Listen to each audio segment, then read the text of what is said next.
And मैं बहुत शुक्रगुजार हूँ कि आज मुझे निमंत्रण दिया गया है।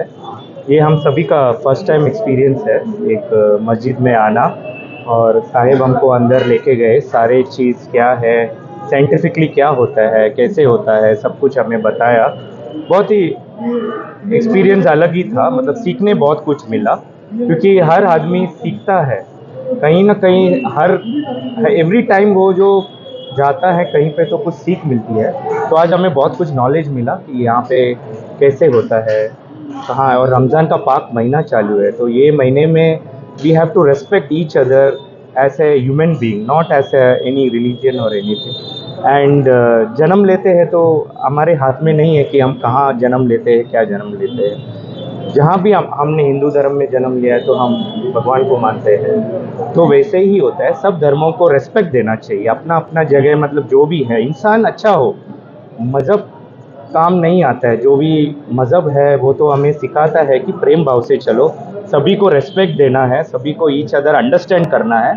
एंड मुजफ्फर सर जो है, बहुत साल से हमने देखा है उनका प्रोग्रेस और उनका ग्रोथ और उनका जो काम किया हुआ है, जो मीरा रोड में स्टार्ट से जो काम किया है।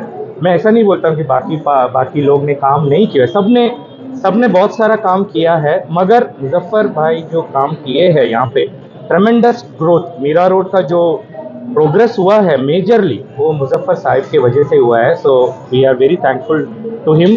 ऐसे मीरा रोड रहवासी मैं कहना चाहता हूँ कि वो आगे बढ़े और आगे बढ़े, हमारे सपोर्ट, हमारा जो है सब कुछ उनके साथ में है, हमेशा रहे। हरिदास शिर्के, ये सब गलत है। और क्या है, ये जो कुछ है वो रूमर उठाते खाली फुकट, अरे दूसरों का मन बिगाड़ने के एक अलग लोग कुछ काम करते। जो इंसान इंसान से प्यार करे वो नहीं सोचते, इंसान इंसान से दुश्मन हो जाए ऐसे सोचने वाले लोग हैं, उनकी सोच है वो। जो इंसान इंसान से प्यार करेगा वो ये सोच नहीं रखेगा। और मुजफ्फर साहब एक ऐसी व्यक्ति है कि मैं 1986 से उनको जानता हूँ। मैं 1986 से शांति नगर में रहता हूँ।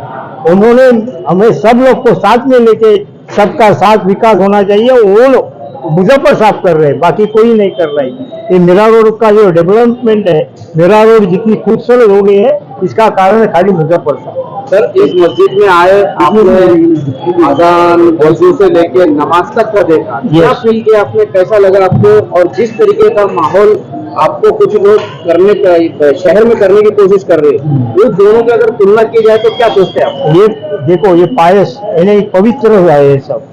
ये इसमें एंट्री, मस्जिद में एंट्री करने से सब पवित्र होता है, शांति है। आप इधर बैठे, कौन सा भी धर्म का आदमी इस स्थल में बैठे, उसको शांति मिलेगी। तो वो जो कोई अलग ढंग से कोई बोल रहे कर रहे, वो सब कुछ गलत है। स्थानकवासी जैन समाज से जुड़ा हूँ, दीपक जुवालिया नाम है मेरा। मस्जिद में आके हमको जो हमारा उपवास रखते हैं वैसा ही हमको लगा ये रोजा रखते हैं।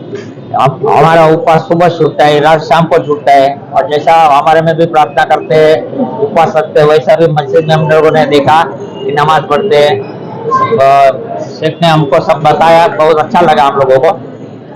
और आपका जो है तो विजन है कि सर्वधर्म संभव मीरा भाईंदर के लिए, उसकी हम तारीफ करते हैं। और हम हर बार कभी भी हमारा फंक्शन रहता है तो सबको बुलाते हैं, और हमको भी अच्छा लगता है, उसका मार्गदर्शन हमको भी अच्छा मिलता है। क्या आप इसके पहले कभी किसी मस्जिद में गए, किसी मस्जिद के अंदर से जाकर देखा कि क्या चलता है अंदर, मस्जिद कैसी होती है? आज का आपका अनुभव कैसा? नहीं सर, कभी मैं अंदर नहीं गया, बाहर से ही देखा है। आज मैं अंदर गया, मुझे बहुत अच्छा लगा। जैसा हमारे में प्रार्थना करते हैं वैसा ये नमाज पढ़ते हैं, बहुत अच्छा लगा। भरत भाई मावानी है, मैं जैन स्थानकवासी गुजराती संघ शांति नगर मीरा रोड से सेक्रेटरी के रूप में वहाँ काम कर रहा हूँ। और really I am very much thankful and grateful to Shri Muzaffar Hussain Sahab. पहली बार मुझे इस तरह मस्जिद में इनवाइट करके बहुत ही अच्छा मौका दिया है अपने इस्लाम धर्म को समझाने के लिए। रियली पहले हम लोग तो बुरा मत मानिए, बहुत से ऐसी गलत प्रथाएं हमारे मन में रहती थी, पर अब मैं जब यहाँ पे आया हूँ तो मुझे लग रहा है अल्लाह और ईश्वर एक ही है। फक्त हम लोग के रास्ते कुछ अलग अलग हम लोग को दिखाई देते हैं, पर मंजिल तो एक ही रहती है।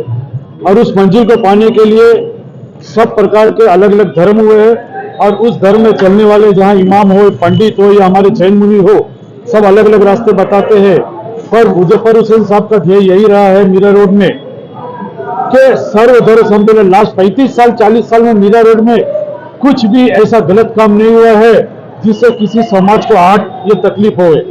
कुछ ऐसे असाजमिक तत्व बाहर से कुछ ऐसे आते हैं और मीरा रोड का नाम खराब करने के लिए कोशिश करते हैं, पर मुजफ्फर हुसैन साहब और हमारे बहुत जैन या दूसरे धर्म के अनुयायी है, सब चाहते हैं कि यहाँ प्रेम भाव शांति बनी रहे। थोड़ा सा दुनिया इतना बड़ा है कि मत ये करो यार, सबको डिस्टर्ब होता है। मेरा नहीं थोड़ा पीछे ला हुआ क्या आपका भाई? इमाम साहब थोड़ा सा पीछे आ जाओ, थोड़ा इधर, हाँ थोड़ा पीछे आ जाओ भाई, आप भी आ जाओ। हाँ, ला। चलो लो, रोल हो गया रोल। सर क्या कहेंगे, आज मस्जिद में कई सामाजिक संगठनों ने विजिट की, उनके मन में कई अलग अलग विचारधारा थे, लेकिन आज वो क्लियर हो चुका है। रमज़ान का मुबारक महीना है और इसीलिए मीरा भाईंदर शहर के जो हमारे हिंदू भाई लोग हैं, जो मुझे अक्सर मंदिरों में मुख्तलिफ प्रोग्राम्स में बुलाते हैं, दावत देते हैं, तो आज हमने भी उनको जामे मस्जिद अल शम्स में रमज़ान के इस मुबारक महीने में उनको दावत दी और उनको मस्जिद बताई। और रमज़ान महीने के तौर तरीके, इबादत नहीं होता है, मेडिटेशन, वज़ू, माइंड को दुनियादारी, कितना पैसा दिया, कितना ब्याज देने का, कितना धंधा, कितना स्क्वायर फीट, क्या भाव में स्टॉक मार्केट कितने में गया, सोने का भाव ऊपर गया, चांदी का भाव नीचे गया, हाथ धोइए, आँख धोइए, सब 10 मिनट के आदमी सब भूल जाता है, सर साफ रखिए, तो माइंड रिलैक्स हो जाता है। तो इसलिए मैं हमेशा बोल रहा हूँ, धर्म जो है वो मनुष्य के लिए होती है। जो जाली वाली टोपी लेकर के अक्सर टिक्का टिप्पणी की जाती है कई लोगों की तरफ से, अभी नमाज से पहले कॉल हुआ, अभी लोग आना चालू किया जाता है, तो वो मैंने रीजन बताया कि मुख्तलिफ राज्यों के अंदर शांति से जाएंगे, एकदम फेटा ये पहनने का चलन, ये हिंदुस्तान का एक कल्चर है। हाथ गाड़ी लगाने वाला भी होगा, तो उसके जिस्म काम करने वाला भी होगा, अजीज वाला भी होगा, दिन में 10 बार अगर वो संवारता है, और रोज यहाँ पे 800,000 आदमी का अल्लाह के घर में जाना, अभी लगेगा जाना, थाल लगेगी, उसे ढाक कर हम खुदा को क्या दे, महीना भर रमजान में पूरा अपनी तरफ से हम कुछ नहीं दे सकते। तो खुदा के सामने जब हम जाते हैं तो सर ढाकते हैं। हमारे हिंदू संस्कृति में भी और मुस्लिम संस्कृति में भी, पूरे हिंदुस्तान में जब शादी ब्याह त्यौहार कोई फंक्शन होता है तो कोई मेहमान आता है तो उसको साफा पहनाया जाता है, उसको फेटा पहनाया जाता है। क्यों पहनाते हैं? इज्जत, रिस्पेक्ट देते हैं हम। तो जब आप खुदा के घर जाते हैं तो रिस्पेक्ट देना होता है।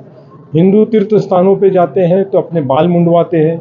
हम मक्का मदीना जाते हैं, हज करके आते हैं तो बाल मुंडवाते हैं। क्यों? क्योंकि इंसान के जिस्म की सब में अजीज चीज़ कोई है तो वो बाल है। तो हम खुदा को तो कुछ नहीं दे सकते, तो बस सिर्फ अपना मोहब्बत का इजहार हम इस तरह से करते हैं। ये बातें उनको बताई। कुरान शरीफ एनसाइक्लोपीडिया ह्यूमन लाइफ है, जिस तरह से बाइबल है, जिस तरह से सारे हिंदू धर्म ग्रंथ है, वेदास है, गीता है, रामायण है, ये ज़िंदगी किस तरह से जीना है। विष्णु के 10 अवतार लेकर के मर्यादा पुरुषोत्तम राम आए, कृष्ण आए, इन्होंने क्या किया? दुनिया को एक मैसेज दिया कि ज़िंदगी कैसे जीनी है। कुरान शरीफ क्या है? एनसाइक्लोपीडिया ह्यूमन लाइफ है। तो सेम सारी चीज़ें हैं, मगर क्योंकि कुरान शरीफ अरबिक में है तो हिंदुस्तान का मुसलमान उसके तर्जुमा नहीं समझता, डेफिनेशन नहीं समझता। उसी तरह से हिंदू सारे ग्रंथ हमारे वेदास, रामायण, गीता वो संस्कृत में, तो हिंदू उसके पूरे मायने नहीं समझता। तो दोनों समाज उसे पोपट की तरह रट्टा मारते हैं और ऐसा उनको लगता है कि अगर इस्लामिक कोई अजान हो रही है तो वो गलत हो रहा है, मुसलमान को लगता है मंदिर के घंटे बज रहे हैं, श्लोक पढ़े जा रहे हैं, वो गलत हो रहा है। जबकि ये सारा मेडिटेशन है। दुनिया कब से बनी है इंसान को पता नहीं। हम 25-50 साल की ज़िंदगी में आते हैं और अपने आप को मज़हब के ठेकेदार के रूप में बताते हैं, और ये मज़हब गलत है, वो मज़हब गलत है, इसके ऊपर हम फसादात करते हैं। तो इसीलिए आज मैं जिस तरह हर मंदिरों में जाता हूँ, उनके जलसों में जाता हूँ, उनके बयानात सुनता हूँ, तो इसीलिए हमने सोचा कि उनको भी यहाँ दावत दी जाए, बुलाया जाए, बताया जाए कि आप जिस तरह से श्रावण का उपवास करते हैं, ईस्टर में रोज़ा रखा जाता है, उपवास किया जाता है, मुसलमान रमज़ान में रोज़ा करता है। बेसिकली रोज़ा क्या है? अपने आप पे काबू रखना, दीन की तरफ मतलब इबादत करना, और बॉडी के इम्यून सिस्टम को मजबूत करना। आज कोविड में लोगों ने क्या किया, डॉक्टर ने क्या बताया, आज डॉक्टर्स के पास जाओ और मेडिकल लोगों के पास जाओ तो क्या करते हैं कि 12 घंटे का इंटरमीडिएट फास्टिंग कीजिए। रोज़ा क्या है, उपवास क्या है, फास्टिंग क्या है, ये बेसिकली बॉडी के इम्यून सिस्टम को बिल्ड करने का साइंटिफिक तरीका है जिसे मज़हब के नाम से दिया गया है ताकि इंसान उसका पालन करे।